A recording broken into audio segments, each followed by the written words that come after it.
Have you ever had that unsettling feeling that despite all the knowledge we've accumulated, all the technological achievements we've reached, and all the material comfort we've built, something fundamental is missing? That feeling of emptiness that appears in the most unexpected moments when you're driving alone late at night, or when you wake up at 3 in the morning and the silence around you seems to amplify the emptiness inside you. It's as if there were a deep disconnection between the world of technological advances we celebrate and the internal reality we experience. This feeling is not new in human history, but it takes on particular forms in our era. For millennia, human civilizations built elaborate systems of beliefs, rituals, and practices to deal with this existential emptiness. We call these systems religions, spiritual traditions, or philosophies of life. They offered answers to the great questions. Who are we? Where did we come from? Where are we going? And what is the meaning of all this? For thousands of years, these answers were enough for most people. They provided a map of the cosmos and of humanity's place in it. A Paleolithic hunter-gatherer who saw spirits in animals, trees, and rivers had a world full of meaning. A medieval peasant who believed his life was part of a greater divine plan did not question the meaning of his existence in the same way we question it today. Their world was enchanted, populated by invisible forces and beings that gave meaning to natural phenomena and human experiences. But then came the scientific revolution, and with it, a gradual process of disenchantment of the world. Modern science gave us unprecedented power over nature, but at the same time, emptied the universe of inherent meaning. Planets were no longer divine spheres guided by angels, but masses of matter following the laws of physics. Diseases were no longer divine punishments or magical spells, but biological processes caused by microorganisms or cellular dysfunctions, and human beings were no longer a special creation at the center of the cosmos, but a product of evolution by natural selection, a primate that developed extraordinary cognitive abilities by evolutionary accident. This new understanding of the world brought enormous benefits. Life expectancy skyrocketed, child mortality collapsed, and we achieved a level of material comfort our ancestors would consider magical. But at the same time, it created a vacuum of meaning. If we are only clusters of atoms following the laws of physics, if our consciousness is only an epiphenomenon of neurochemical processes, if the universe is indifferent to our existence, then what is the meaning of all this? Why do we care about anything? It is in this context that the contemporary phenomenon many call spiritual awakening emerges. Faced with the existential emptiness of modernity, people around the world are seeking to recover some kind of transcendent connection, some sense that goes beyond material existence. However, this search happens in a world very different from that of our ancestors.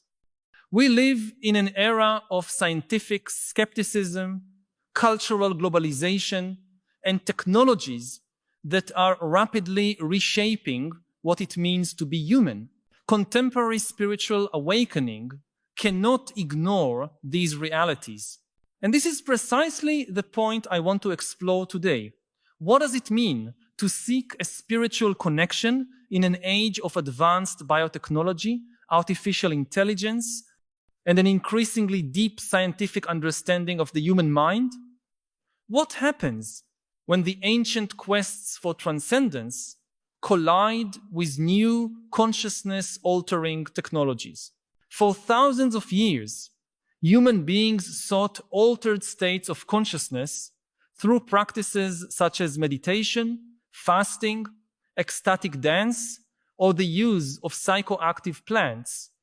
These practices were typically embedded in religious frameworks that gave them meaning and context. A shaman who consumed ayahuasca in the Amazon was not simply having interesting visual hallucinations. He was entering into contact with the spirit world to obtain healing or knowledge. A Buddhist monk who meditated for hours was not just reducing his stress, he was working to reach enlightenment and free himself from the cycle of suffering. But today, many people seek these experiences outside any traditional framework. They participate in meditation, retreats, without adopting Buddhism as a philosophy of life. They experiment with ayahuasca in hybrid ceremonies that mix elements of various traditions, or they consume synthetic psychedelics in purely recreational or therapeutic contexts without any reference to the sacred. This decontextualization of spiritual practices is a new phenomenon in human history, and its implications are not yet fully understood.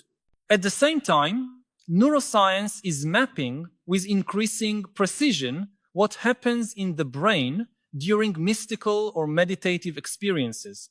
We know that long-term meditation alters the structure and function of the brain.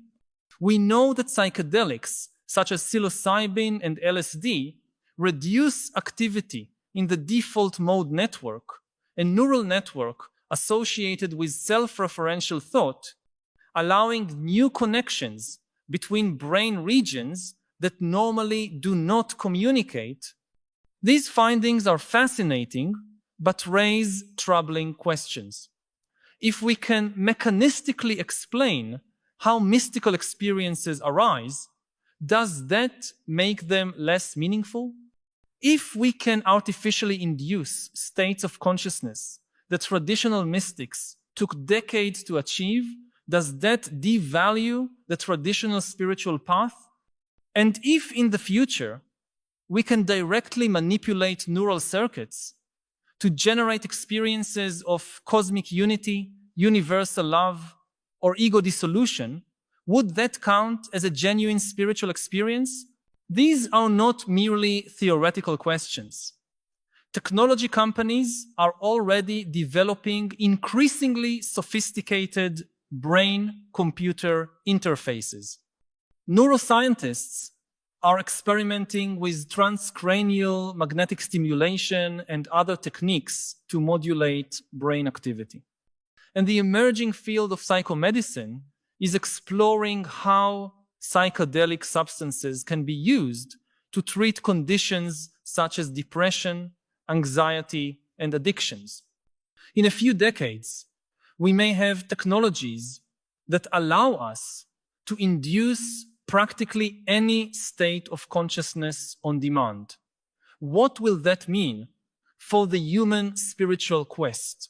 I want to pause for a moment to ask, do you also feel this deep disconnection in your daily life?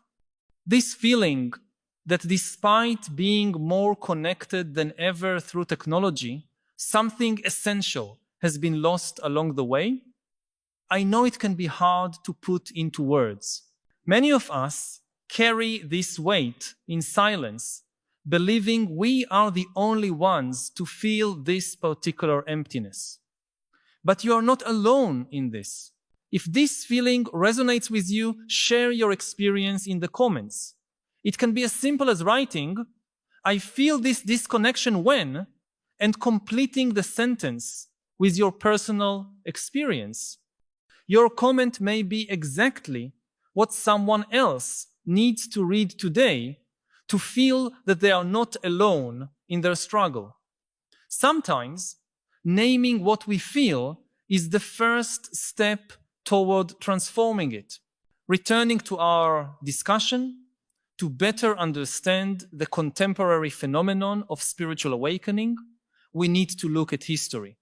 In the past, spiritual experiences were not sought as ends in themselves, but as part of a broader path.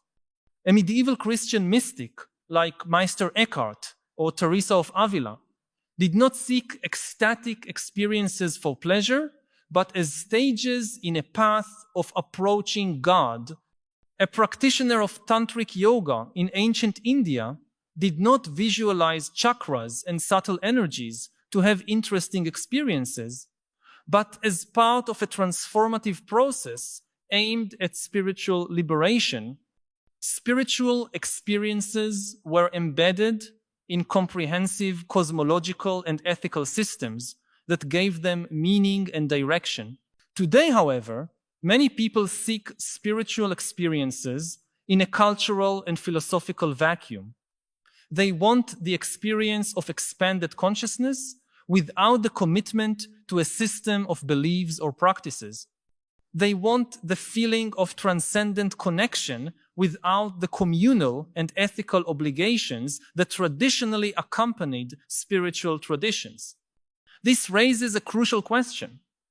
Is it possible to have an authentic spiritual awakening without a context that gives it meaning?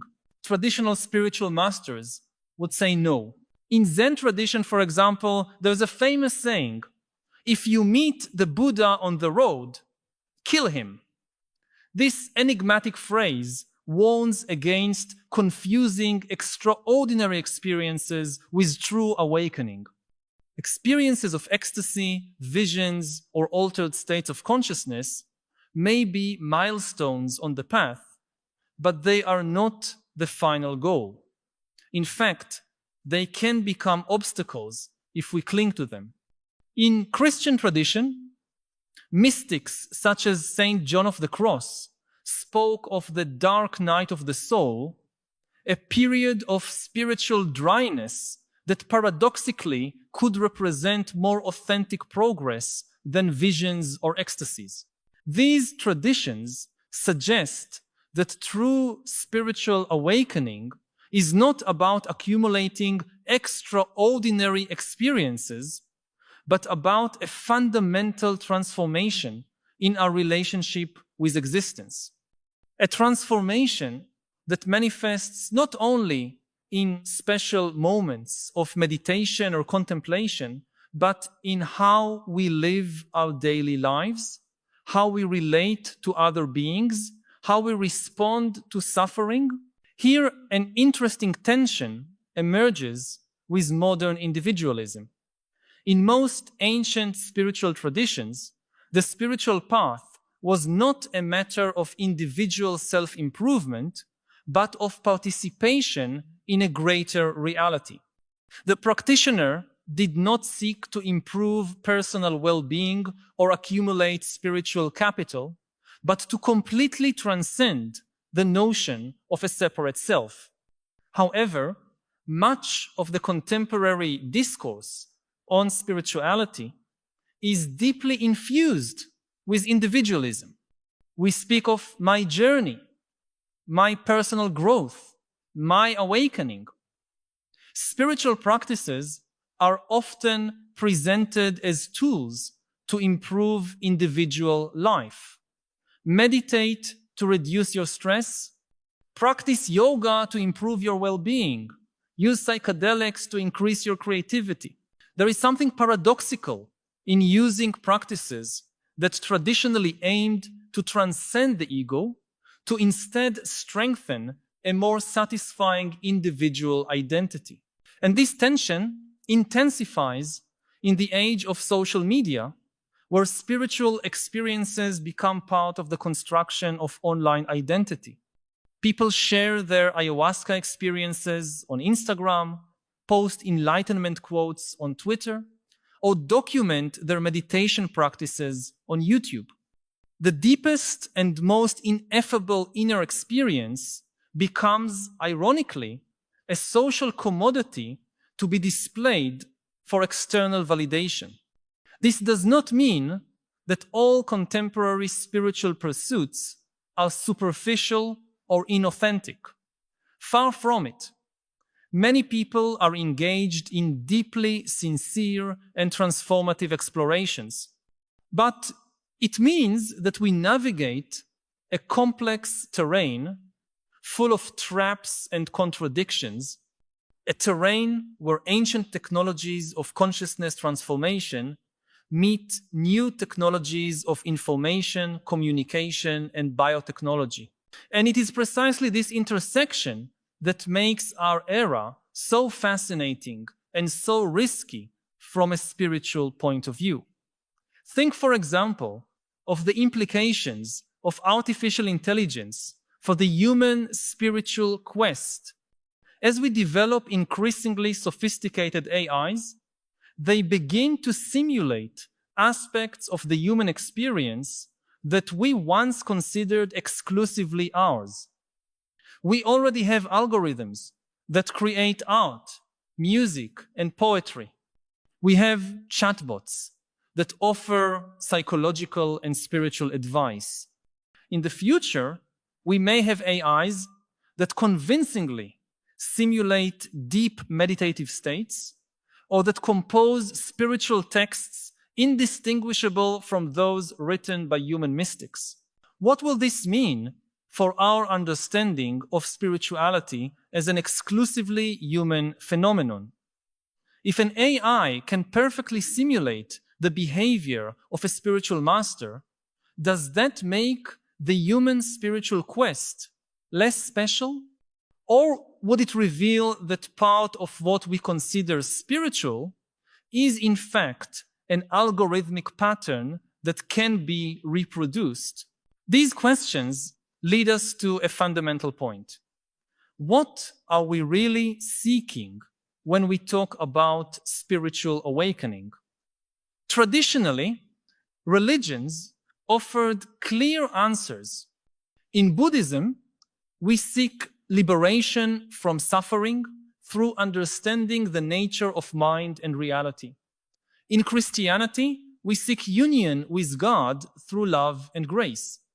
In Vedanta Hinduism, we seek to recognize our essential identity with Brahman, the universal consciousness. But today, many people seek spiritual awakening without a clear map of the territory. They feel a longing for something greater, an intuition that there must be more to existence than the materialist narrative suggests. But they do not have a coherent cosmology or metaphysics to guide their search. This is a new challenge in human history. Our ancestors always had maps. Even if different cultures drew different maps, they could disagree about the ultimate nature of reality, but they rarely questioned the existence of a transcendent reality.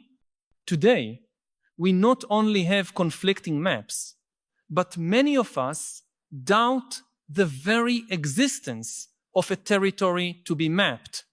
The scientific materialist paradigm suggests that nothing exists beyond the physical world, that consciousness is merely a product of the brain, and that when we die, our conscious existence simply ceases.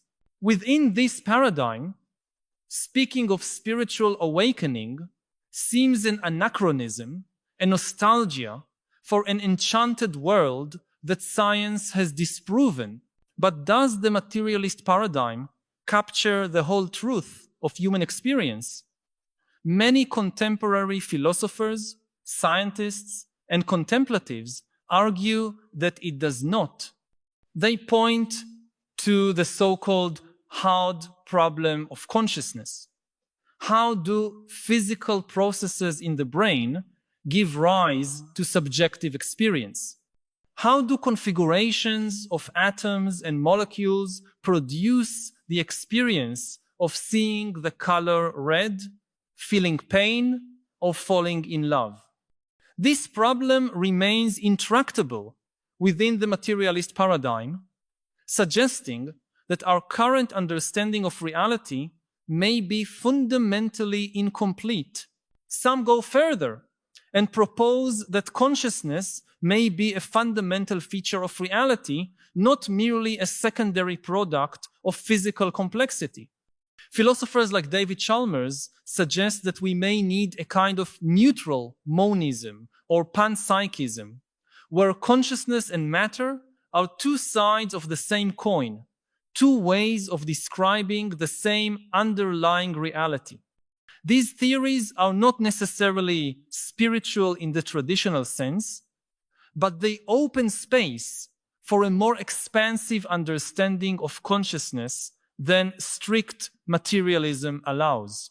What is interesting is that some of the world's oldest contemplative traditions, such as Madhyamaka Buddhism or Advaita Vedanta, have long proposed views that resonate with these contemporary ideas.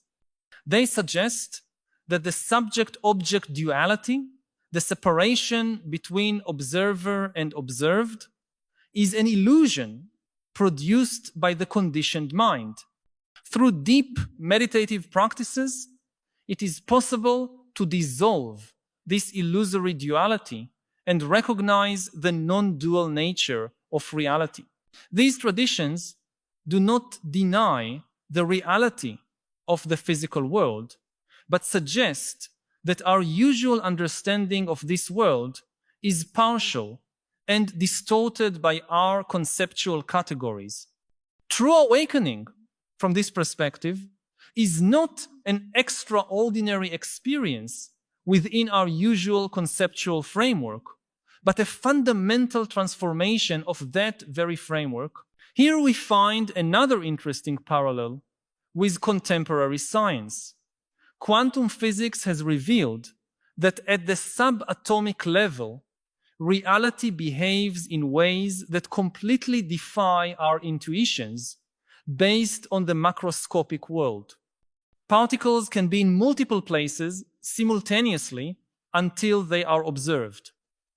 Distant particles can be entangled, influencing each other instantly, regardless of distance. Some physicists suggest that the very notion of objects existing independently of observation may be fundamentally flawed. Once again, these discoveries are not spiritual in the traditional sense, but they challenge the naive materialist vision and suggest that reality may be stranger and more wonderful than our conditioned minds can conceive. These developments in science and philosophy create an intellectual space where the old and the new, the scientific and the contemplative, can potentially find points of contact. It is not a matter of returning to pre-scientific worldviews, but of recognizing that modern science, at its most advanced boundaries, may be beginning to touch upon insights that contemplatives reached by other means. But even if we accept the possibility of an authentic spiritual awakening compatible with a scientific worldview, we still face the crucial question of how this awakening relates to our practical lives in the world.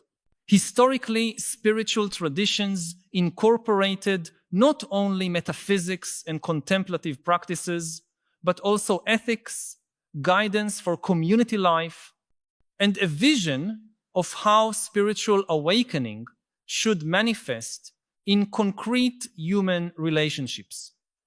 In Buddhism, for example, compassion, karuna, is inseparable from wisdom.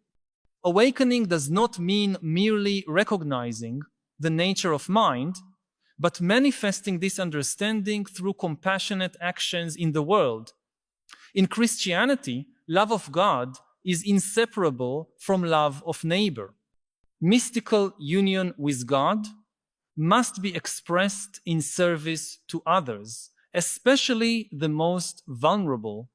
In Hinduism, the recognition of the Atman in oneself implies recognizing the Atman in all beings, naturally leading to an ethic of non-violence, ahimsa, and service.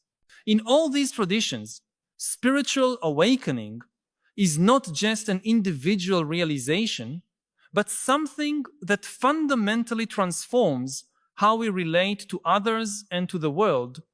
This raises urgent questions for contemporary spirituality. If our awakening does not translate into a greater capacity to respond compassionately to suffering in the world, what kind of awakening is it? If our spiritual practices make us more peaceful individually, but do not mobilize us to address the systemic causes of suffering, are they fulfilling their complete function?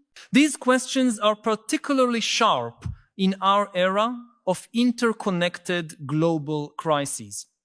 Climate change, loss of biodiversity, extreme economic inequality, political polarization, and now the emergence of potentially transformative technologies such as advanced artificial intelligence.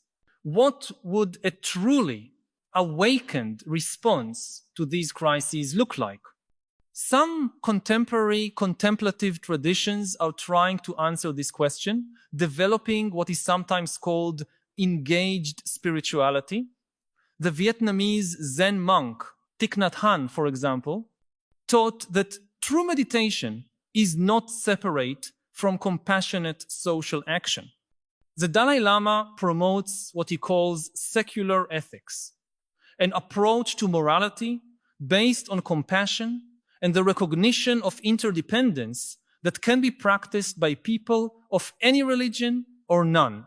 These examples suggest that an authentic spiritual awakening for our time must include not only the transformation of individual consciousness, but also an active commitment to transforming the conditions that cause unnecessary suffering in the world.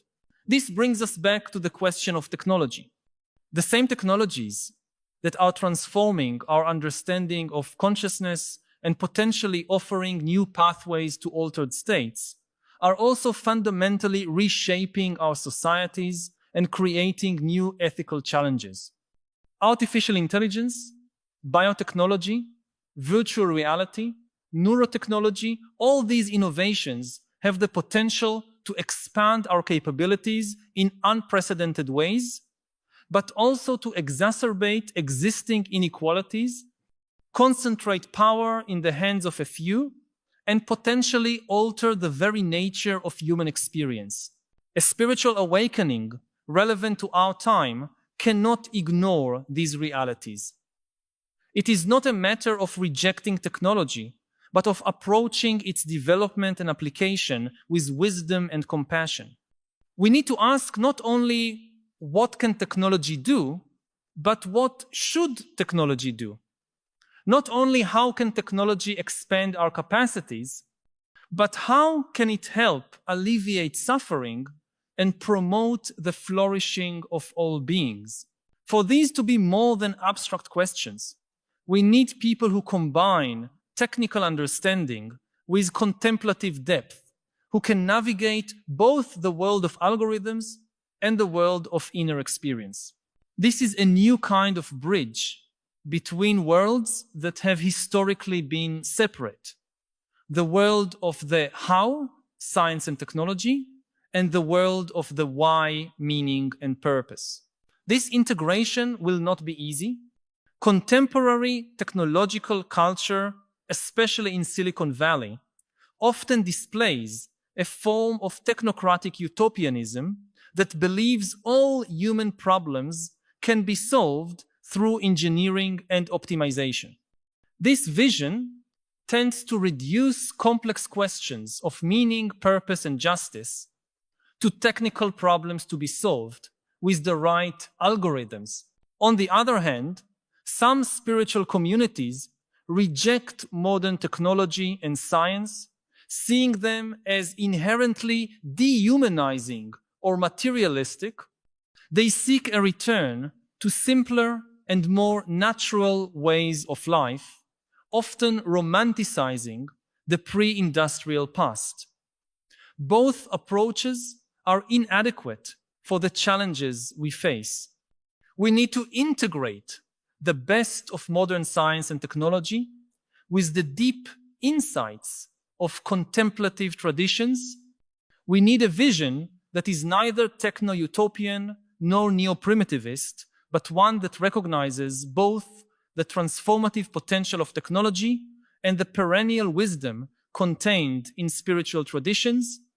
I need to ask, as we explore these ideas together, at what moments in your life do you feel most intensely this search for meaning we are discussing? Those moments when the distractions fall away and you ask yourself whether you are living in accordance with what truly matters? I know that many of us keep these questions only to ourselves, perhaps out of fear of seeming too intense, too philosophical, in a world that values the superficial and the immediate. But here, in this space, your deep reflection is welcome. Share in the comments. I question the meaning of my life when, and complete with your personal experience. Your honesty may illuminate the path for someone who is going through the same existential crossroads, showing that we are not as alone as we think in our deepest questions. Continuing our exploration, another crucial dimension of contemporary spiritual awakening is its relationship with the global ecological crisis. Many ancient spiritual traditions recognized the fundamental interdependence between humans and the natural world. For indigenous peoples, nature was not a resource to be exploited, but a web of living relationships of which humans were only one part. In animistic cosmologies, natural elements, plants and animals were seen as conscious beings with whom humans could communicate and negotiate. Even more theistic traditions often emphasized human responsibility for divine creation. These views were largely marginalized with the advent of industrial modernity. Nature was progressively desacralized, reduced to resources to be extracted for human benefit. The results of this worldview are now evident: accelerated climate change, massive biodiversity loss, widespread pollution, degradation of soils and oceans. These are not merely technical or political problems, but spiritual ones, in the sense that they reflect a profound alienation between humans and the rest of the web of life. A spiritual awakening relevant to our time must include an awakening to this ecological interdependence.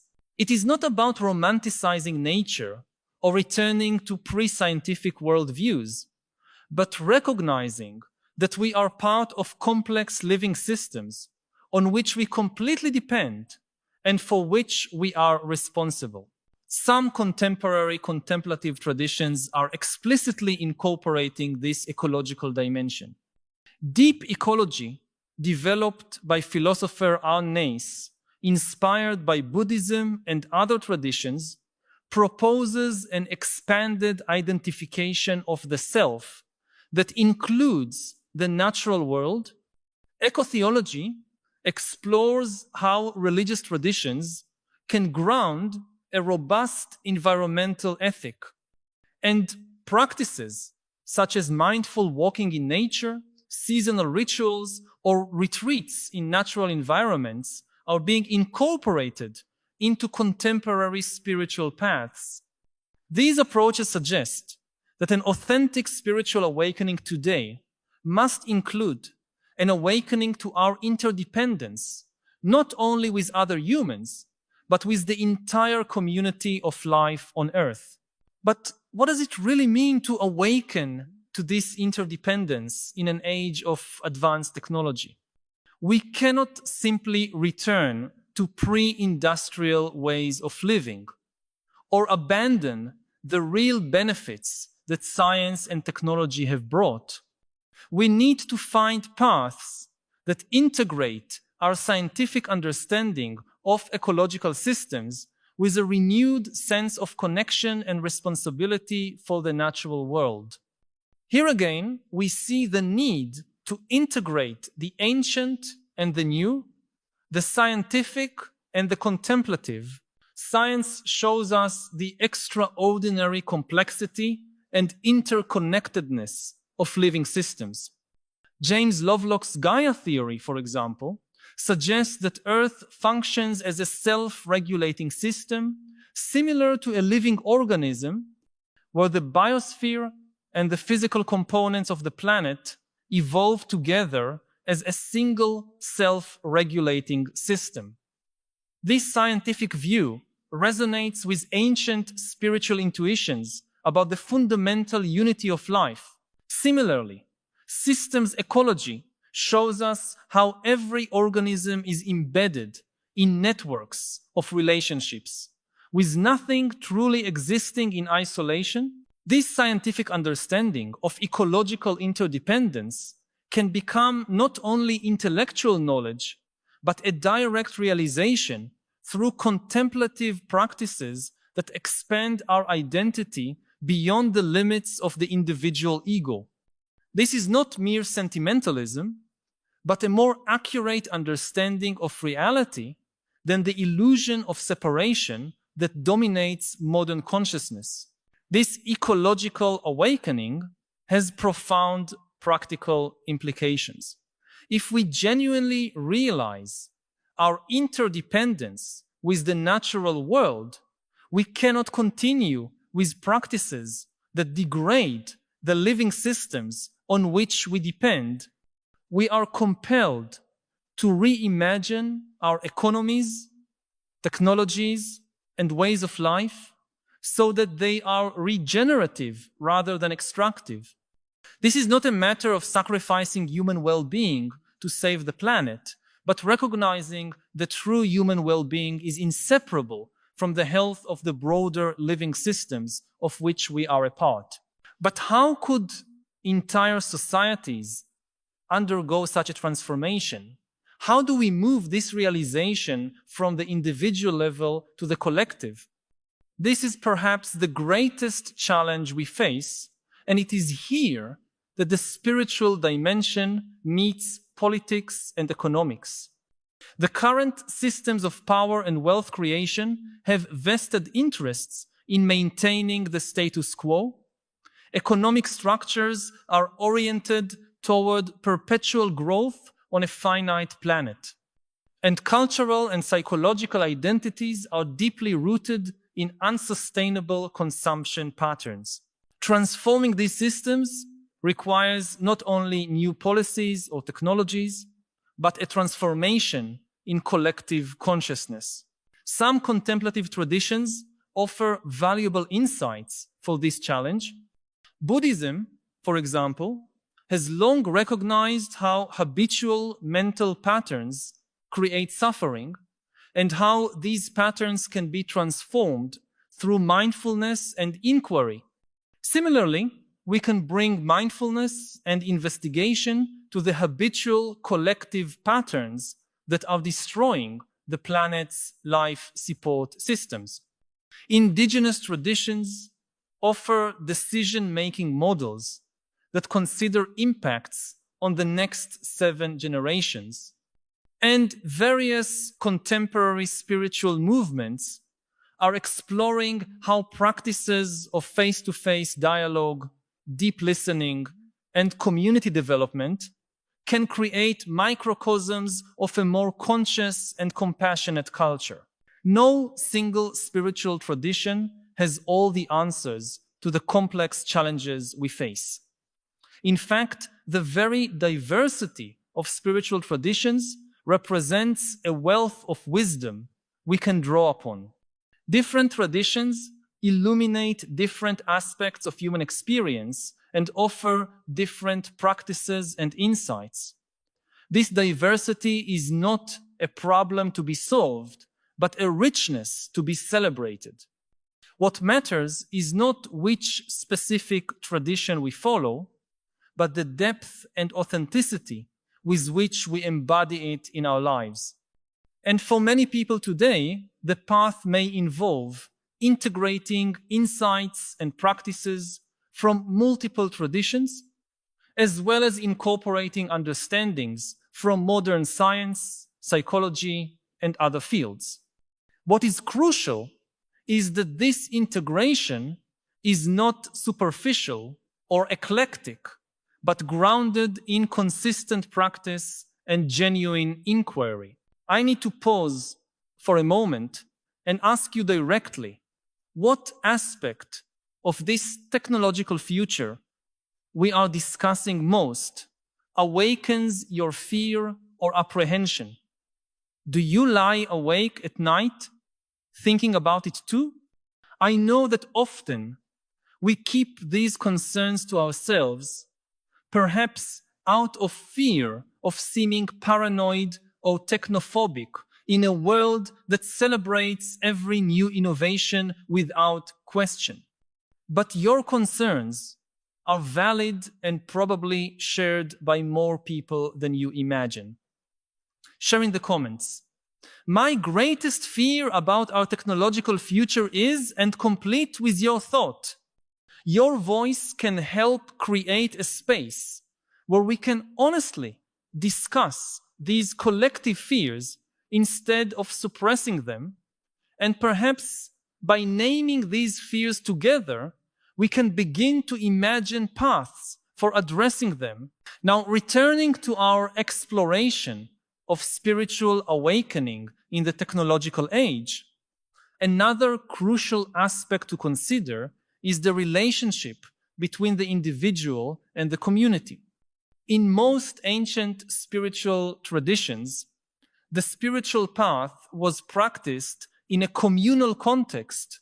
Buddhist monks lived in sanghas, Christians in parish or monastic communities, Hindus in ashrams. These communities provided practical support, guidance from more experienced practitioners, corrections when someone strayed, and a sense of shared purpose. However, much of contemporary spirituality is deeply individualistic. People download meditation apps that they practice alone in their apartments.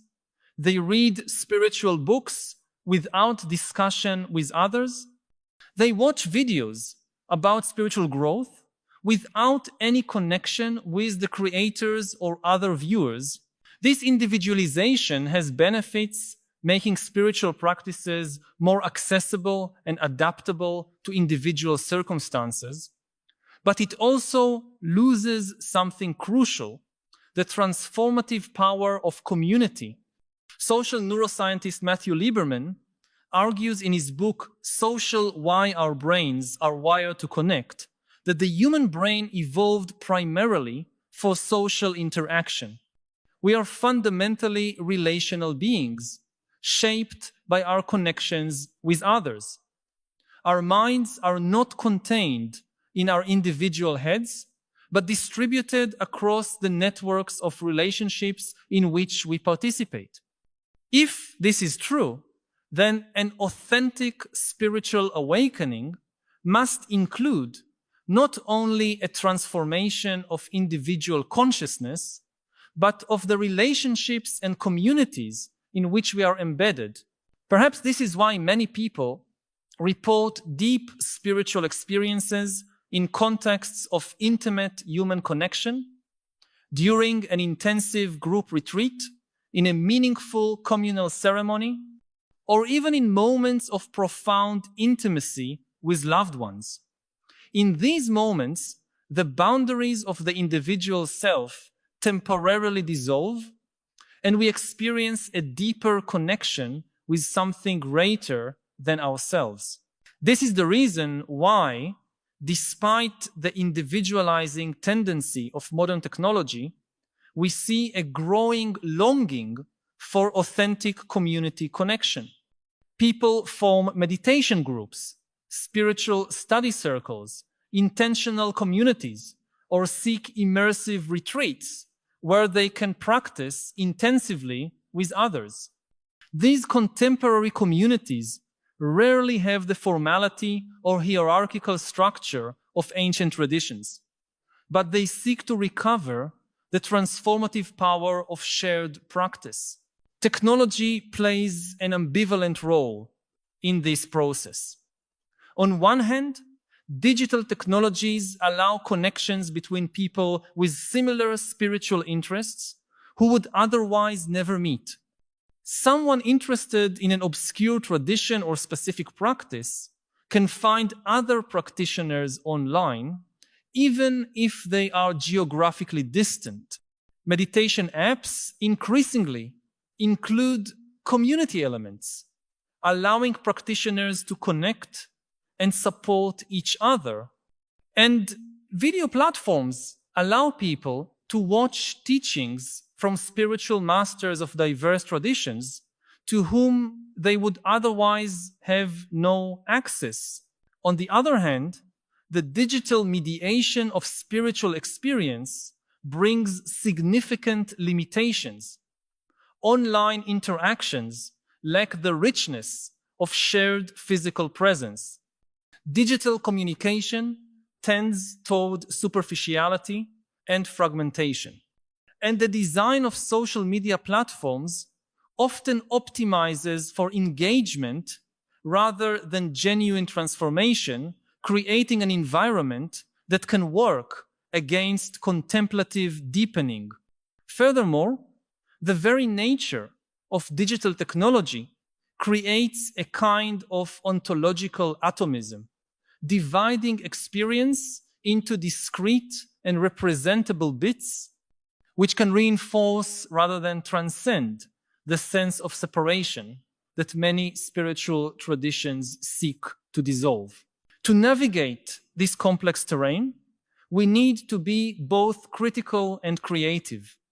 Critical as we examine how the technologies we use shape our consciousness and relationships, and creative as we reimagine how these technologies can be designed and used in ways that support rather than undermine authentic spiritual development. This leads us to another crucial question: the relationship between spiritual awakening and ethics. In many ancient traditions, spiritual development was inseparable from ethical development. In Buddhism, ethics, sila, is the first of the three trainings preceding meditation, samadhi, and wisdom prana. In the Christian tradition, love of God is inseparable from love of neighbor. In Islamic Sufism, the tariqah, the spiritual path, always includes adab, refined ethical behavior. This suggests that an authentic spiritual awakening must manifest in how we treat others, how we respond to suffering in the world, and how we live our daily lives. However, we see disturbing cases where alleged spiritual masters with apparently deep realizations commit serious ethical abuses. Gurus who sexually exploit their students, spiritual leaders who accumulate wealth at the expense of their followers, or supposedly enlightened communities that become coercive groups or abusive cults. These examples raise an uncomfortable question. Is it possible to have genuine spiritual realizations without corresponding ethical development? Perhaps what we are witnessing in these cases is not an authentic awakening, but merely altered states of consciousness or intellectual insights not fully integrated into the personality as a whole. A partial awakening may even be more dangerous than no awakening, as it can give people an inflated sense of spiritual achievement without the corresponding transformation in how they treat others. This suggests that we need a more integrated understanding of spiritual awakening, which recognizes the interdependence between the transformation of individual consciousness and the transformation of social relationships and structures. A genuine awakening cannot be only an internal subjective experience, but must manifest in an expanded capacity to respond compassionately to suffering and create conditions for the flourishing of all beings. This is particularly relevant in our era of interconnected global crises. What would a truly awakened response to climate change, systemic injustice, geopolitical conflicts, or the existential risks posed by emerging technologies like advanced artificial intelligence look like? These questions have no simple answers, but suggest that an authentic spiritual awakening for our time must include an active and engaged dimension, not only contemplative and introspective. This does not mean that all spiritual practitioners must become political activists or social entrepreneurs. The paths for responding to suffering in the world are diverse, and different people will have different roles to play. Some may focus primarily on their own spiritual development, creating a foundation of clarity and compassion from which they can act more effectively in the world. Others may become directly involved in transforming social, economic, or political systems. Still others may dedicate themselves to supporting and nurturing others in their own development paths. What matters is not the specific form engagement takes, but that it is rooted in a genuine understanding of our interdependence and in the compassion that naturally arises from this understanding. The fundamental question we face is, how can we create conditions that support authentic spiritual awakening on a social scale? How can we cultivate not only awakened individuals, but cultures and social systems that embody the values and understandings we associate with spiritual awakening? I do not have definitive answers to these questions, but I believe they point to the crucial work of our time, integrating the best of ancient contemplative wisdom with our modern scientific understanding and our advanced technological capabilities to create new forms of life that are both materially sustainable and spiritually fulfilling. This work requires a genuinely interdisciplinary approach that transcends the divisions between science and spirituality, technology and the humanities, individual contemplation and collective action. It requires us to re-examine deeply rooted assumptions about the nature of reality, consciousness, and what it means to be human. And it requires us to be willing to experiment with new forms of practice, community, and governance that can support the flourishing of all beings in a deeply interconnected world. Ultimately, I believe that true spiritual awakening in our era is not an escape from the complex and often disturbing world we inhabit, but a deeper engagement with it. It is not a transcendence that denies our embodied humanity, but an expansion that embraces it more fully, recognizing both our vulnerability and our capacity for transformation. It is not a final state to be reached, but a continuous process of unfolding as we navigate together the challenges and possibilities of this extraordinary moment in human history.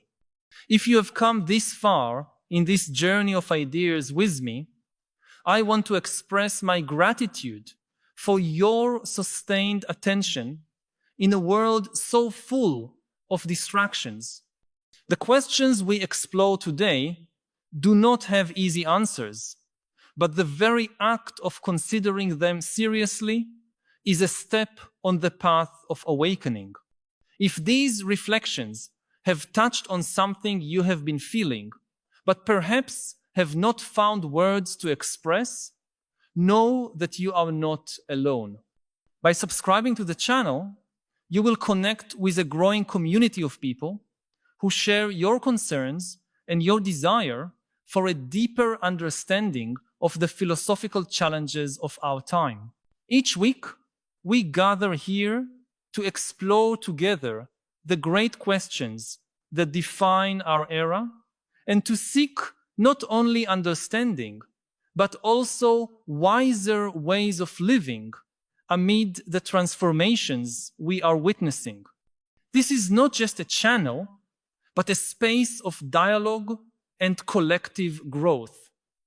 Join us on this ongoing journey. Subscribe so that we can continue this essential conversation about how to live with more wisdom and purpose in a world that often leaves us disoriented and divided.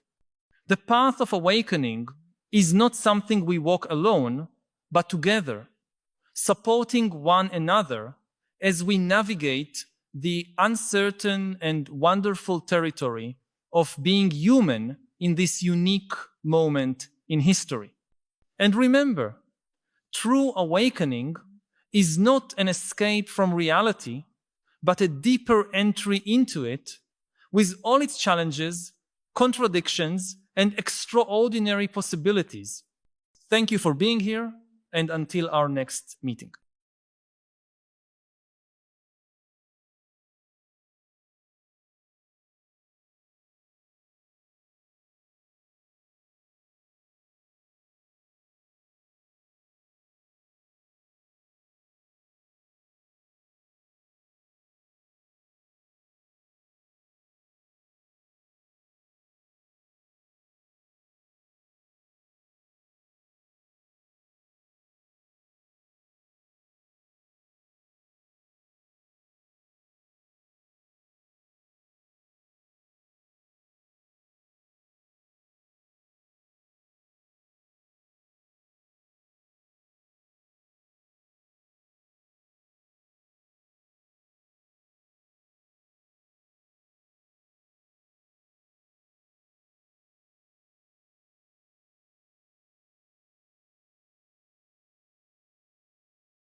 This taboo made countries feel much safer, which allowed them to spend less money on the military, on defense, and instead spend more on healthcare and education and welfare and so forth.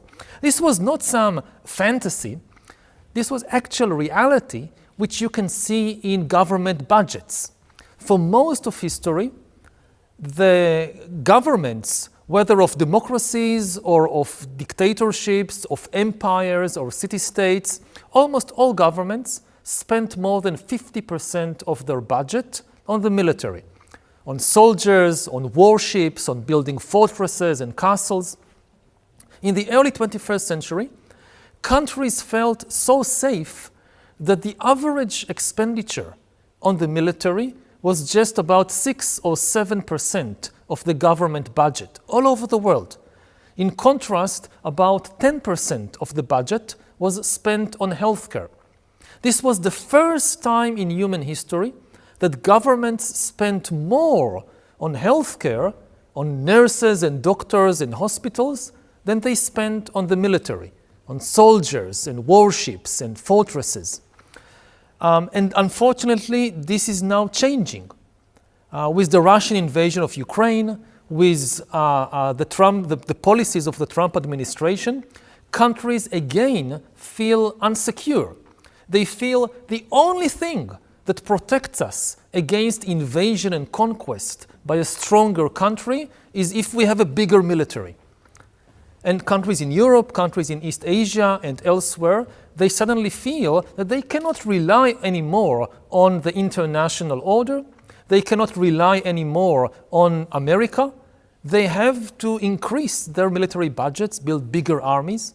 And of course, if everybody does it, you'll have an arms race, and the situation will just keep deteriorating. 歴史学者のハラリさんから見て、今この時代っていうのは過去の歴史のどんな時と似ているっていうふうに考えますか？ In some ways, yes, because this turmoil and the collapse of one order and the creation of a different order, this has been going on for thousands of years. But there are differences this time. And the biggest difference is the rise of artificial intelligence, of AI. Because AI is different from every previous technology in history. It is not a tool, it is an agent. Every previous technology, whether people invented, whether a printing press, a car, a train, or an airplane, this is a tool in our hands that makes us more powerful, because we decide what to do with it. AI is an agent in the sense that it can make decisions by itself and it can invent new ideas by itself. So an AI weapon can decide by itself what to attack, and it can even invent new weapons and new military strategies. The big question of the present historical moment is what happens when we release millions upon millions of non-human agents, which in many ways are more intelligent than us, and give them the power to increasingly control our economy, the military, the media. We already saw it in the field of media, that power is shifting from humans to AIs. Previously, if you go back 50 years or 100 years, so the most important people in media are often the editors that decide what to broadcast. Or a newspaper editor decides what will be on the front page of the newspaper tomorrow, so millions of people will read it, and this is what they'll be thinking about, this is what they'll be discussing. If you ask who are the most important editors today, already today, they are not human beings. They are the AIs, the algorithms that manage the social media news feeds. Who is the editor of Twitter or TikTok or the Facebook news feed? It is not a human being. It is an AI. And part of the reason for the collapse of trust between humans and the crisis of democracies all over the world is that we have given control of the conversation to a non-human intelligence. Now, democracy is in essence is a conversation between humans. Dictatorship is a dictate. One person dictates everything. Democracy is when lots of people talk with each other, discuss, argue sometimes, and try to reach a decision together. But now this conversation is increasingly managed by a non-human intelligence, which comes between us. We mostly interact through digital means, which are managed by AI, and we often also interact with non-human bots and algorithms, and this is destroying the trust between humans. So we have this paradoxical situation that we have the most sophisticated information technology in history, and people are losing the ability to talk with each other. それだけの今情報社会の中 AI の革命も来ているそういう中で言論の自由を追求することと、情報の正確さを、精査していくこと、そのバランスを保つってことはとても難しいことだと思います。それを叶えるためにはどうしたらいいんでしょうか。We should be very clear about the difference between the freedom of human beings and the freedom of algorithms. If I publish something online, on Facebook or Twitter or TikTok, as a human being, this should be protected. Except in very extreme cases, we should not ban or censor the speech of human beings. But the problem in social media is not the human speech. It is the decisions of algorithms.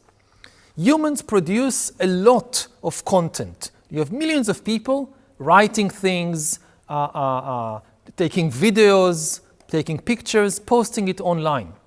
Then the algorithms decide to promote, to spread certain information and not other.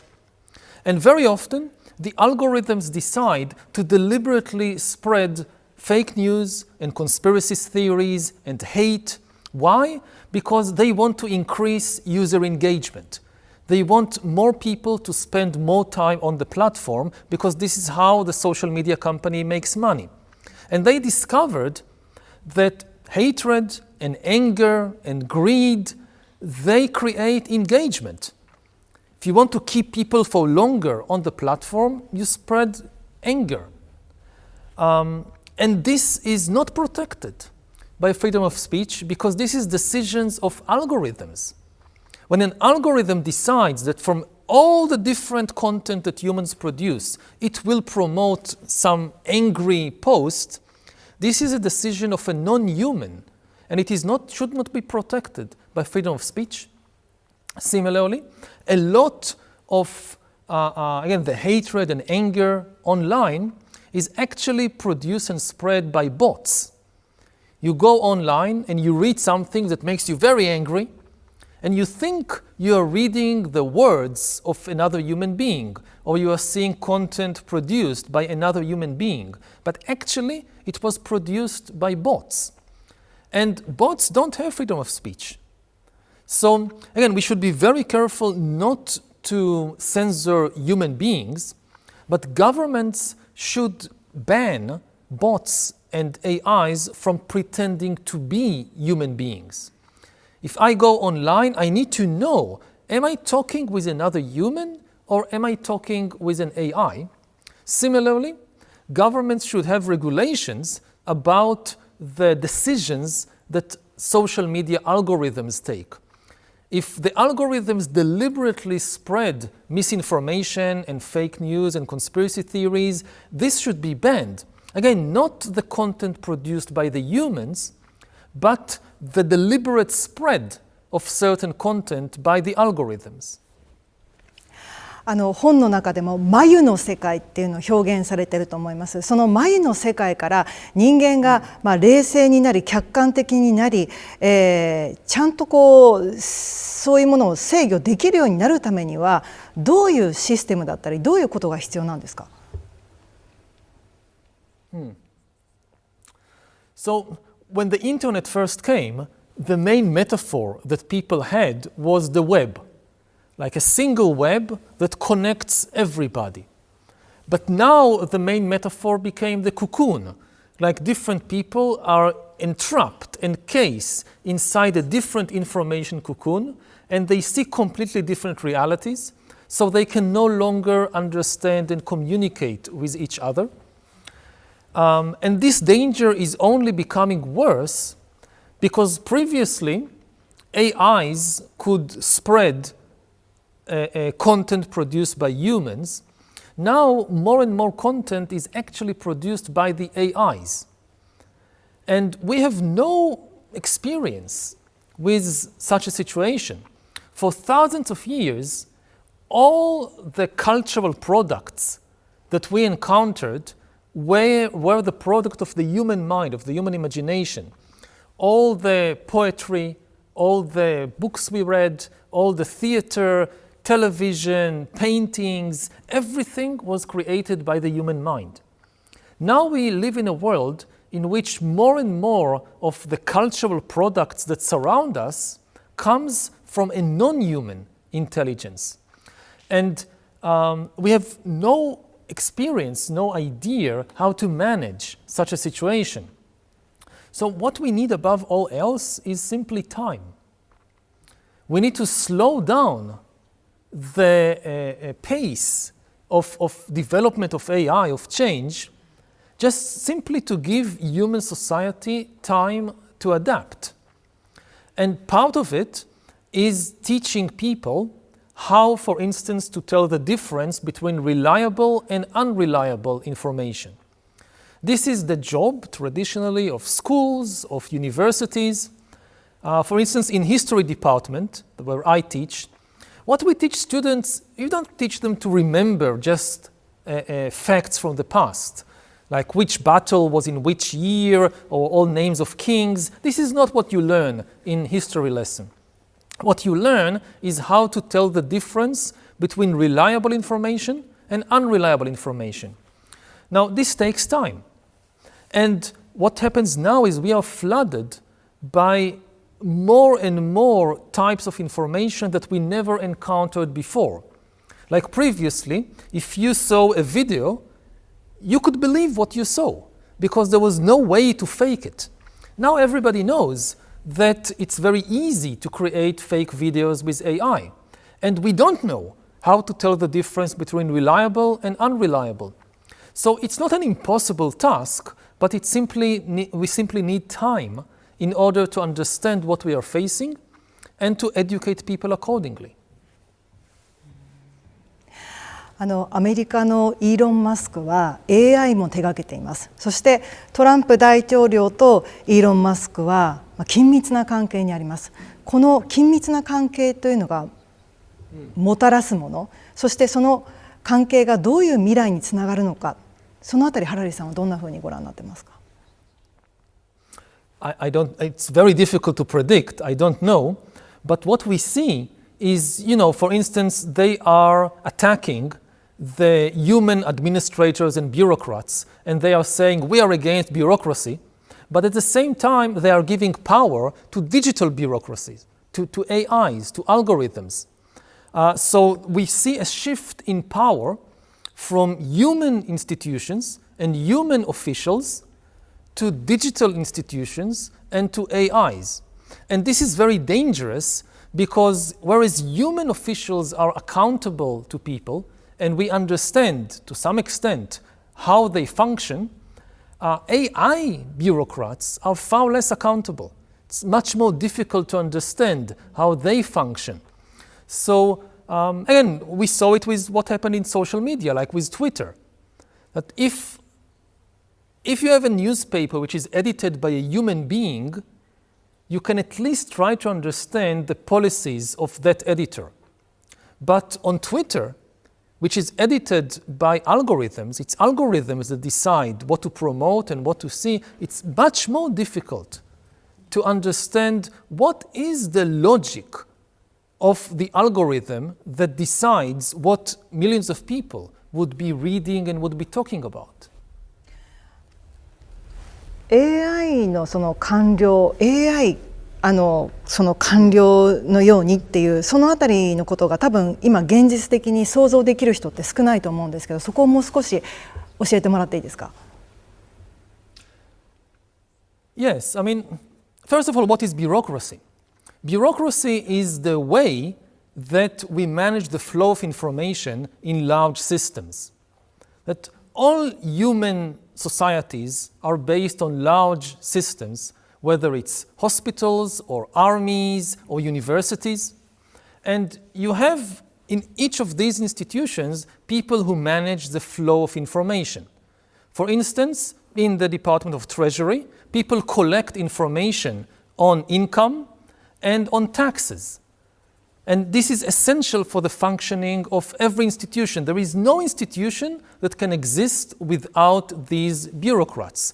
People sometimes tend to think, oh, bureaucracy is bad, but it's not. It's essential for, it's like the nerve cells of a body that connect. If you have, say, a hospital with all the doctors and nurses, so yes, the doctors and nurses, they take care of our health, they save our life, but there would be no hospital without the bureaucrats that collect money and pay salaries and also collect medical information and decide on protocols and policies and how many hours everybody would work. So this is the bureaucracy.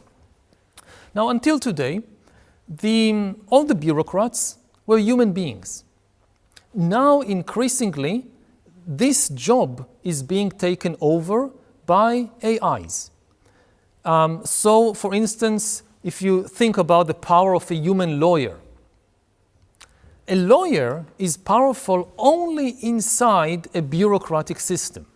If you take the best lawyer in Japan and drop her in the middle of the savannah, she has no power. She is less powerful than any monkey or any elephant or lion. But inside the bureaucracy, she might be one of the most powerful people in the country because she understands the flow of information, she knows the laws. Now, AI, no human being can know all the laws of a country. But AI can know all the laws of a country. It can remember everything. The same thing in the financial system. No human banker can follow all the ups and downs of all the trades in the stock exchange. But an AI can do that. So when we talk about power, the rise of AI, sometimes people imagine it like a Hollywood science fiction scenario of a robot rebellion, like the robots rebelling in the streets, going and shooting people. This is very unlikely to happen. The way that AI really gains power in the world is within the bureaucracies. So you go to a bank to ask for a loan, for a mortgage, it's not a human banker deciding whether to give you a loan, it's an AI that collects all the information about you and makes a decision. In the military, increasingly, it's not human intelligence officers that choose which targets to bomb. We saw in the recent war between Israel and Hamas and Israel and Hezbollah that increasingly it's AIs deciding which targets to bomb. You apply to a company to get a job, it's an AI deciding whether to give you a job. Even in the legal system, we see in many places that AIs are replacing judges in giving sentences to people, determining how, like if somebody is guilty of some crime, the AI determines what will be the punishment. So this is an AI bureaucracy. The tasks that were once performed by human lawyers and accountants and officials and judges are increasingly performed by AIs. ハラリさんはその政治の中では親密さっていうものが非常に強力な武器になるっていうことをおっしゃっています。で、昨今の AI はもう人間の相棒のように AI がいて、日々の中で AI に悩みを相談するみたいな人も出てきています。政治の世界とこの親密な AI っていうのが重なり合うと、どういうことがもたらされるというふうにハラリさん考えますか？ So, in recent years, we saw this big battle for attention in cyberspace, in social media, that everybody trying to gain your attention. Because there is so much information, so much content, and you don't have much time, so there is this attempt to gain your attention.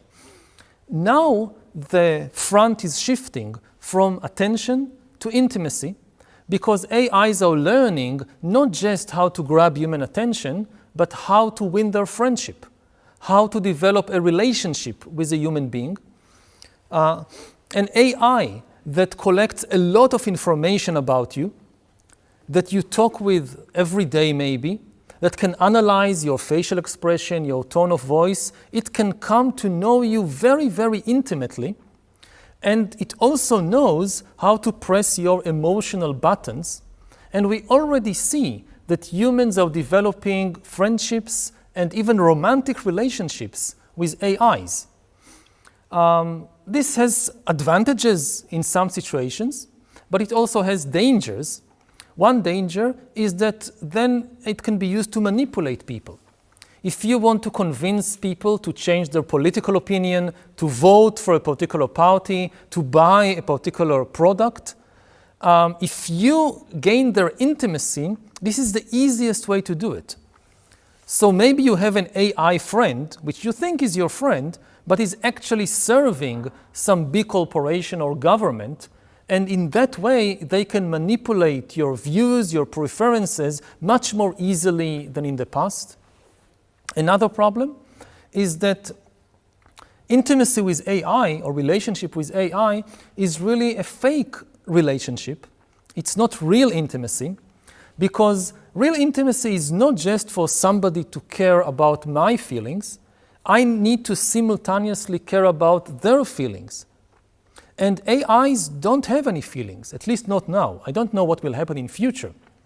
At present, they can simulate, they can fake feelings, but they don't really feel anything. You know, if an AI wins in a game, it doesn't feel happy. If it loses, it doesn't feel sad. So if humans become more and more involved in relationships with AIs, they will lose maybe the most important ability of human beings, which is to care about the feelings of others. And this is another reason why I think that it's very important for governments to have a clear law against fake humans, against counterfeiting humans. It's okay for AIs to interact with us on condition that they disclose that they are AIs. If you're interacting with somebody online and maybe they become your friend, you need to know whether this is an AI or whether this is a real human being. 民主主義国家にとってなんですけれども、AI というのは後押しするものになるのか、AI の革命は後押しになるのか、もしくは破滅に導いていくものなのか、どちらの恐れがあると思いますか？ It depends on the decisions we make. I talk a lot about the threats of AI, but obviously there is enormous positive potential as well. AI can help us create the best healthcare system in history, the best education system, with every child getting an AI tutor that can help them educate better.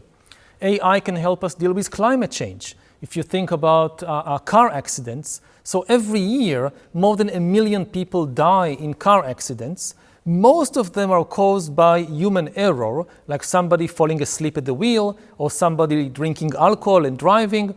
If we have self-driving vehicles and we give AIs to drive the vehicle, we could save more than 1 million lives every year. So there is a lot of positive potential.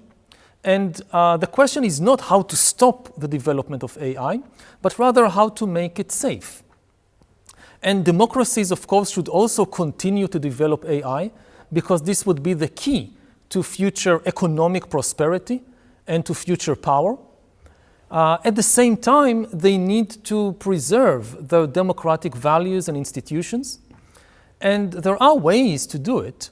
As I just mentioned, one of the most important things is to forbid AIs from pretending to be human beings.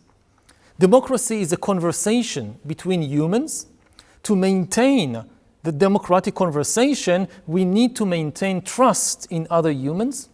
We need to know, are we talking with another human being, or are we being manipulated by a bot or by an AI? And this is a relatively easy regulation, an easy law to pass. The same way that countries forbid fake money, counterfeit money, they should also forbid counterfeit humans.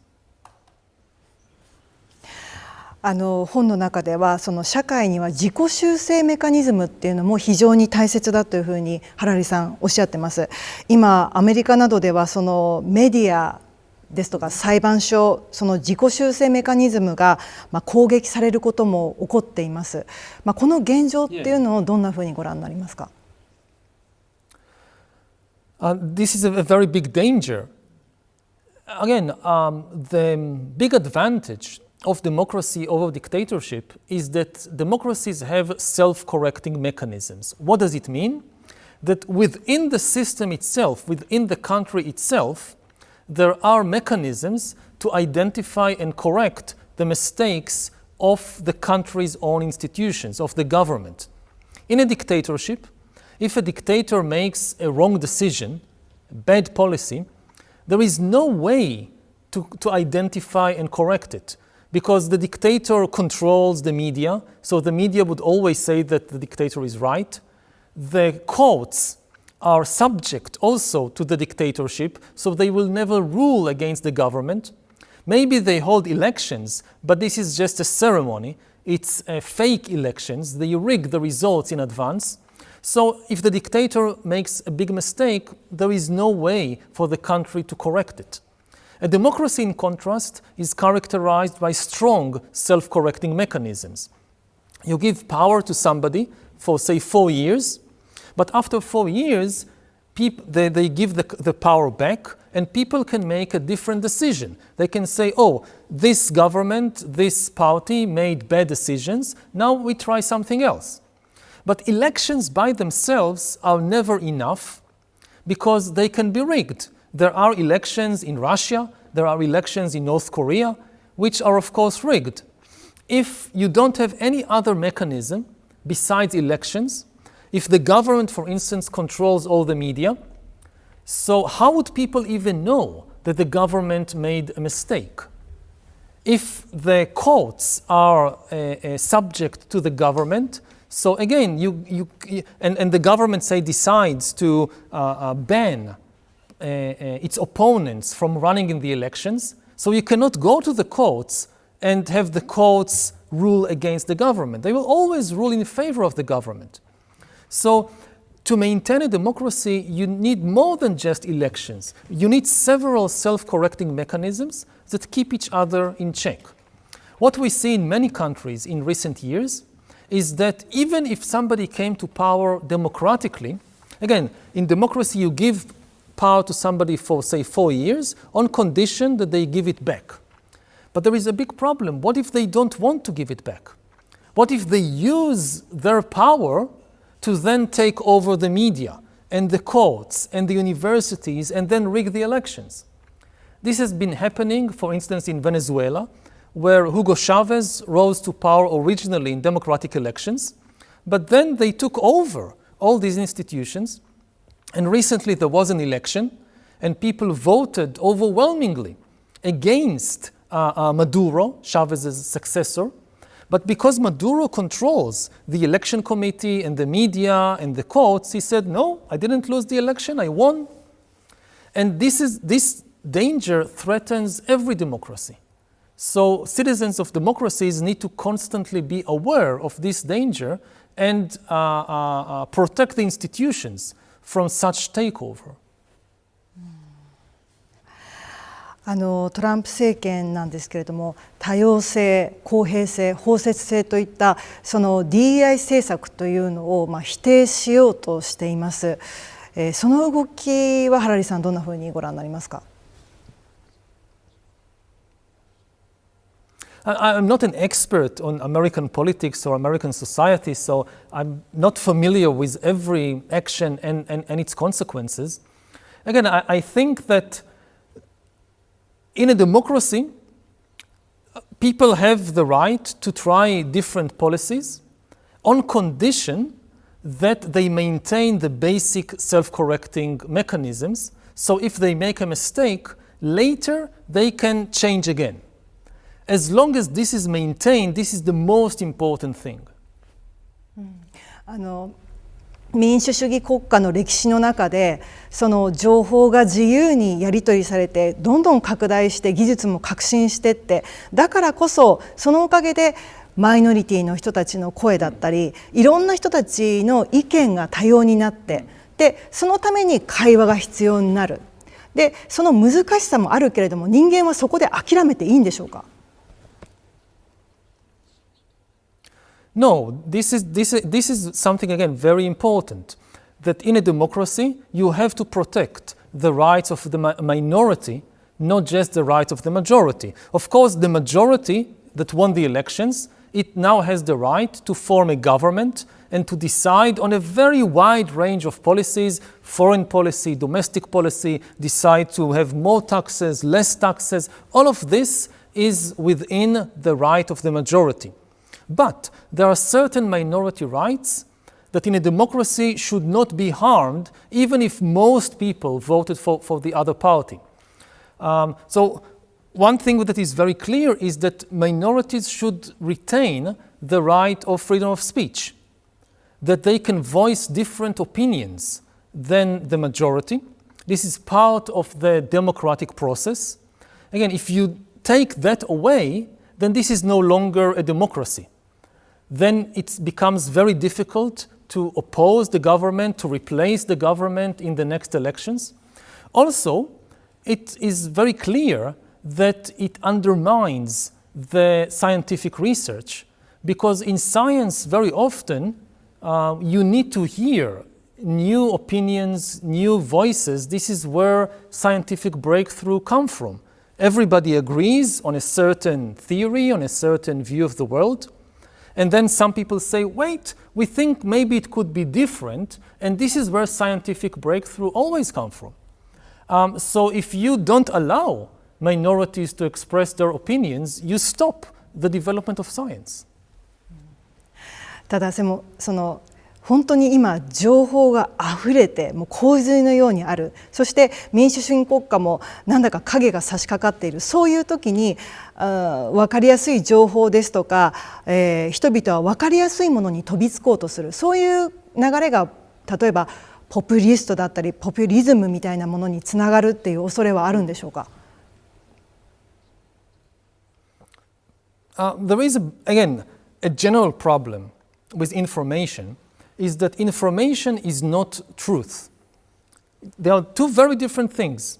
Most information is actually fiction and fantasy and lies and errors. Why is fiction much more common than truth? For three reasons. First of all, the truth is costly, whereas fiction is very cheap. If you want to write a truthful account of anything, of history, of physics, of what happened today, you need to invest time and money and effort to collect evidence and analyze it and fact-check it. This is a huge effort. It's very costly. Fiction, on the other hand, is very cheap. You just write anything you want. You don't need to make any effort. The truth is often complicated because reality is complicated. If you want to understand the truth about epidemics or about economic crisis, this is a very complicated process. Fiction, in contrast, can be made very, very simple. Finally, the truth is often unpleasant or painful.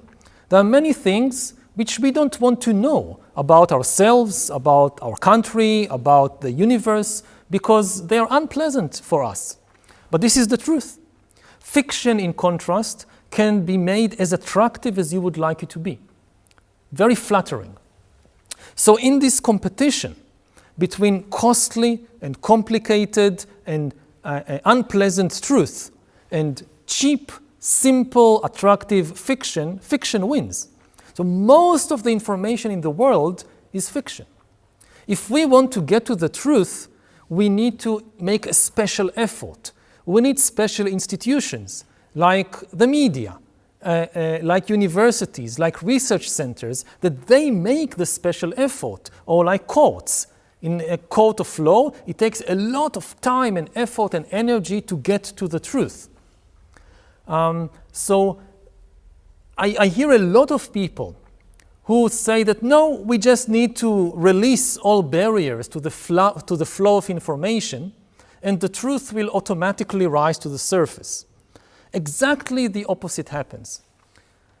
If you just flood the world with information, the truth will sink to the bottom under all this ocean of fantasy and fiction and lies.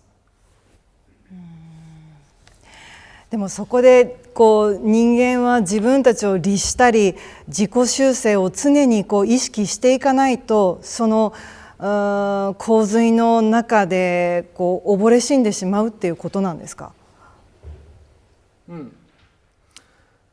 We should remember that humans have faced similar problems for thousands of years, and we have developed mechanisms to deal with these problems. This is not the first time that we find ourselves in this situation. And what you see over thousands of years, that humans actually learned how to communicate and trust each other more and more.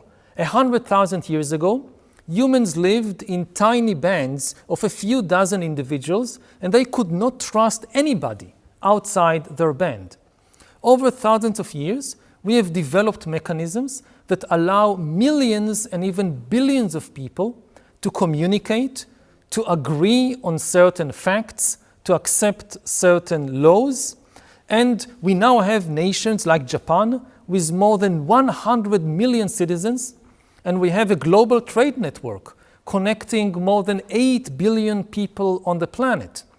And even though we don't know most of the other people, like in Japan, maybe you know 100 people, maybe you know 1,000 people. You don't know 99% of the other citizens. Nevertheless, you can trust them and you cooperate on so many things. And people also trust foreigners outside their country. Much of the food that we eat, the clothes we wear, the medicine that protect our life from disease, it is invented and produced by foreigners on the other side of the world. So humans have a very impressive capacity to develop trust and to agree on facts and on common rules and laws. What is happening right now is that we have a new information technology that undermines all the mechanisms that we have developed over thousands of years. Because over thousands of years, all of these human interactions and communications, they were done between one human and another human. Now, in most of the interactions between people, you have a computer in the middle. Most human interactions in the world, even today, is done through computers and smartphones with the mediation of algorithms and AIs and bots. And we don't have any experience in how to build trust, in how to communicate effectively in such a situation. For that, we need time to adapt to the new condition.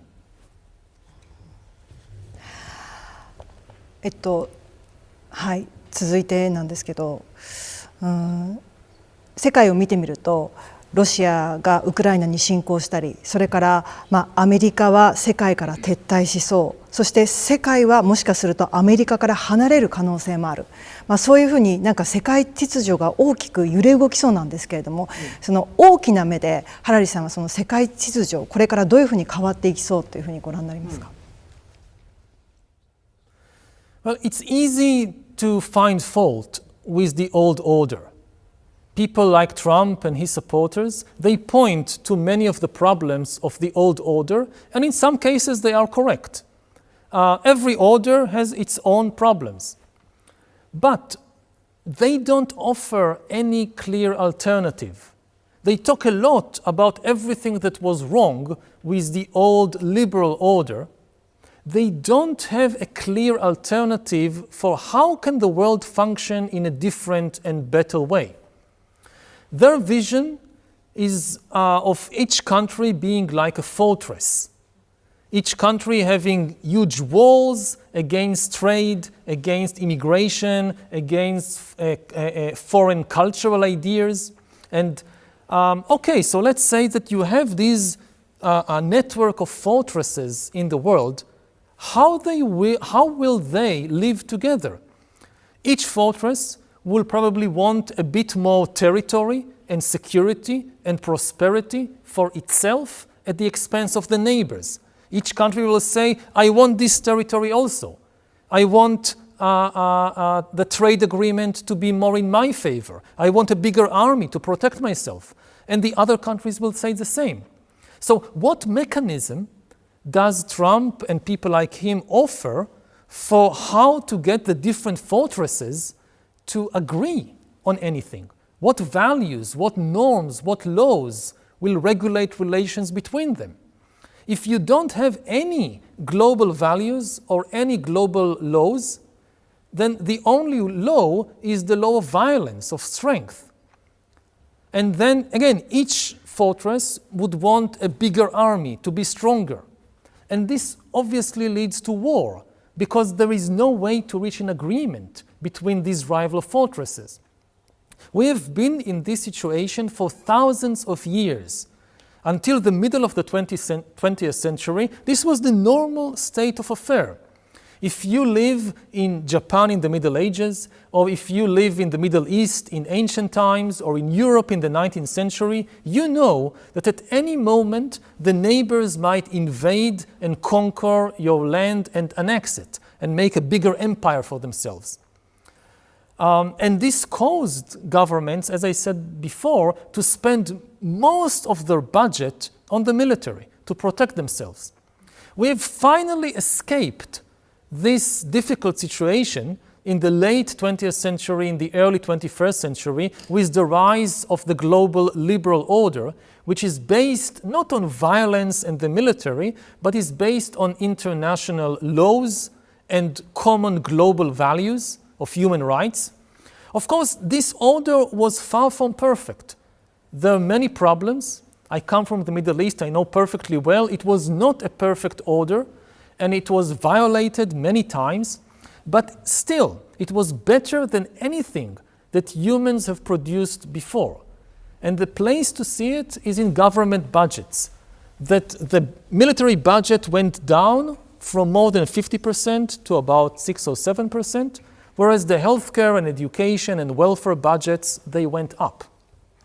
And the question to ask the people who oppose the global liberal order is, what is your alternative? How can you protect the peace and prosperity of humankind if you don't believe in any global values or in any global rules except force and violence? ハラリさんはその現代までの歴史っていうものをずっと見てきて、その人類の未来について楽観的でいますか、それとも悲観的でいますか、理由も教えてください。I try to be realist. You know, pessimists, they say it's going to be bad no matter what we do. And this causes people to lose any sense of responsibility or initiative, because they feel, no matter what we do, it will be bad. And optimists suffer from the opposite problem. They feel that it will be okay. No matter what we do, it will be okay. So this, again, doesn't make people feel responsible. I think we need a middle path of being realist, of being very aware of the dangers that we are facing from war, from the rise of AI, from climate change, but at the same time, also being mindful that we have the capacity to solve all these problems. We don't need, it's not impossible problems, and it's not that we need to wait for some God or for some miracle to solve them. It is within our power. And this should make people more responsible. And this is true of each one of the big problems we face. Again, if you look at climate change, for instance, humanity has the scientific knowledge and it has the economic resources necessary to prevent catastrophic climate change. Do we actually do that? I hope so, but I don't know. So realism is acknowledging the danger, but also acknowledging our ability to overcome the danger, and then taking responsible decisions to prevent the bad outcomes. Similarly, if you look at AI, I don't think that AI is an impossible problem. What I see when I talk to the people that lead the AI revolution is a paradox of trust. When I ask them about the dangers of AI and about why they are moving so quickly, so almost everybody tells me that yes, we are aware of the dangers. We know it would be safer to move more slowly, to invest more in safety, but we cannot slow down because we cannot trust the other humans. If we slow down, but the other company or the other country doesn't slow down, they will win the AI race and they will dominate the world. And we cannot trust them, so we must move faster. And you talk with their competitors, they say the same thing. So because humans cannot trust each other, they move faster and faster. Then I ask them the second question. Okay, you can't trust the other humans, so you are racing ahead. Do you think you will be able to trust the super intelligent AIs that you're developing? And they answer, yes, we think we'll be able to trust the AIs. And this is such a paradox. Why is it that you distrust other humans so much, but you have such confidence in AIs? The strange thing is, we have thousands of years of experience with other humans. We know that humans sometimes lie. We know that humans crave power, but we also have mechanisms for building trust with them. With AIs, we have no experience. We have no idea what kind of lies and tricks and goals AIs might develop. We have no idea what happens when you release millions of super intelligent AIs into the world. So I hope that instead of focusing all our energy and resources on just building more and more intelligent AIs, we will first of all build more trust with other humans. If we can regain trust between humans, then it will be easy to develop AI in a safe way. 人間同士の信頼を構築するっていうのはもしかするとすごく難しい、簡単なようで難しいことなような気もします。この間アメリカのそれこそトランプ大統領とゼレンスキー大統領が、口論をしました。で強い者が弱い者を、面前としたところで、なじるようなああいう姿を見ると、その世界中の人たち、子どもたちも含めてですけれども、どうやって人が人を信じるのかとか、国と国がどう信じ合うのか、ああいう強い者が強い態度に出るっていう、そういう世の中でいいのかって、やっぱり人は何か信じられないような気持ちになると思います。その不安っていうのは今結構世界は本当に深刻に抱えていると思います。そこはAI 革命っていうのは、人間が生み出した今までにない革命かもしれないですけれども、それと同時にその不安とか、恐怖を助長させる可能性もあるということですかね。Well, building trust doesn't mean to be naive. In many situations, you have good reasons to distrust somebody. When President Zelensky says, I don't trust the Russians, or what if we sign an agreement and 2 years later Russia invades again and tries to conquer Ukraine? Zelensky has very good reasons to distrust Putin and to distrust the Russians, because they've already done some terrible things, and they have said openly that they aim to conquer the whole of Ukraine. So I'm not saying to have blind trust, but in many situations, when you don't have clear evidence that somebody is plotting against you, until somebody does something against you, I think you should give them the benefit of the doubt.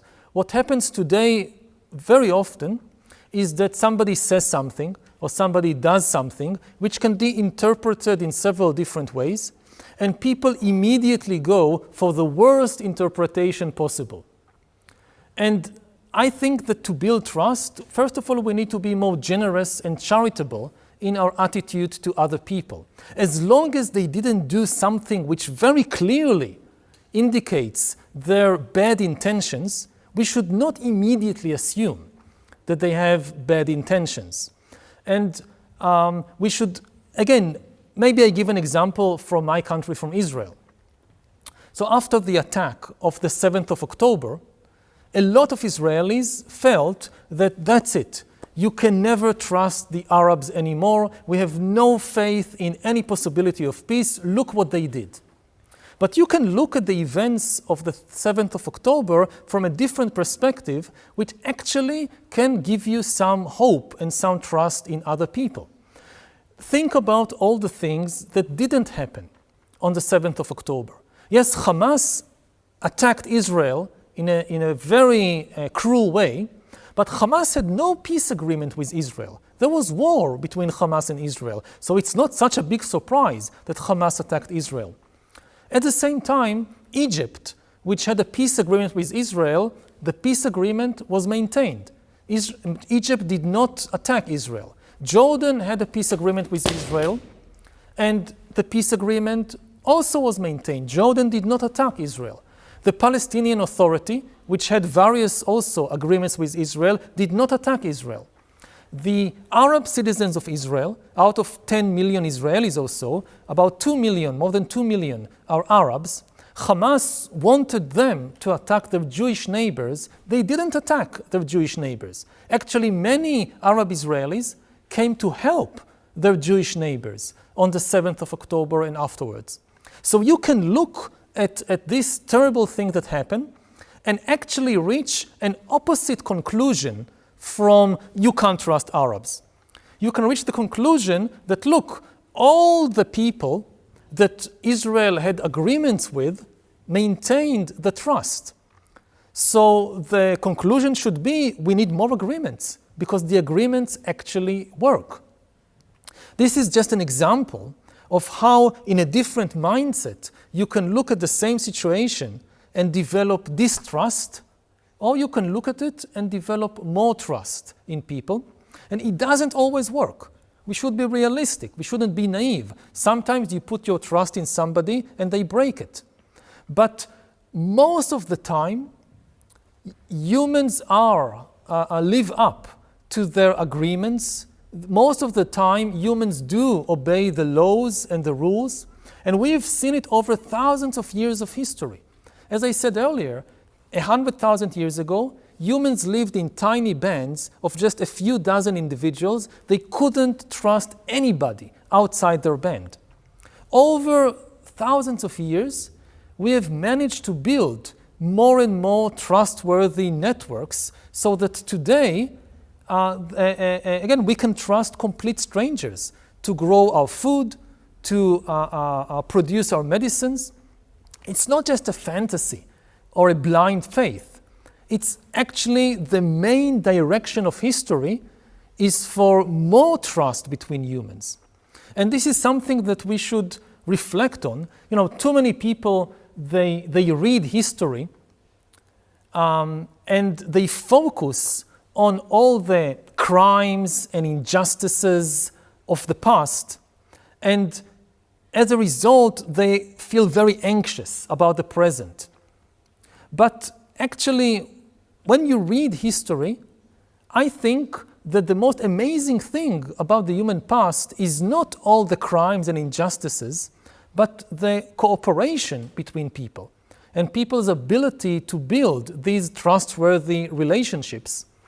And maybe one last thought on that is that this is true not just of history, also of biology. To survive, you need fear, and you need anxiety to some extent, because fear protects you from outside danger. But no animal can survive only on fear. Trust is more important than fear. Every time you take something from the outside and put it inside yourself, it's a small gesture of trust in the universe. Every time we breathe, if you think that, everything outside me is dangerous, I don't want to bring anything from outside inside myself, so you close your mouth and you close your nose and you die within 1 minute because you cannot survive. Every time we breathe, we show a little trust in the universe. We take air from outside in, and this gives us life. And it is the same all the way, to entire countries and entire nations, that if you look at what makes your life possible, much of it came from outside the country. Not just, food. If you think about, people like to eat chocolate. Chocolate was originally domesticated in South America. It came from outside. If you like your chocolate sweet, so sugar was domesticated for the first time in New Guinea. So you have to be thankful for the people of New Guinea who domesticated it. If you think about technology, so much of it came from outside. Even religion. All the Christians in the world, Christianity originated in the Middle East. Buddhism originated in India. If you think about your life and you think, I only want to use the food, the ideas, the inventions of my country, then your life will be very, very poor, if not impossible. 最後になんですけれども、今までのその人間の歴史を振り返ってみても、今この AI そして情報社会のこの革命っていうのは本当今までに例がないものだと思います。本当に新しいもので、なかなか過去から学ぶっていうこともできないと思います。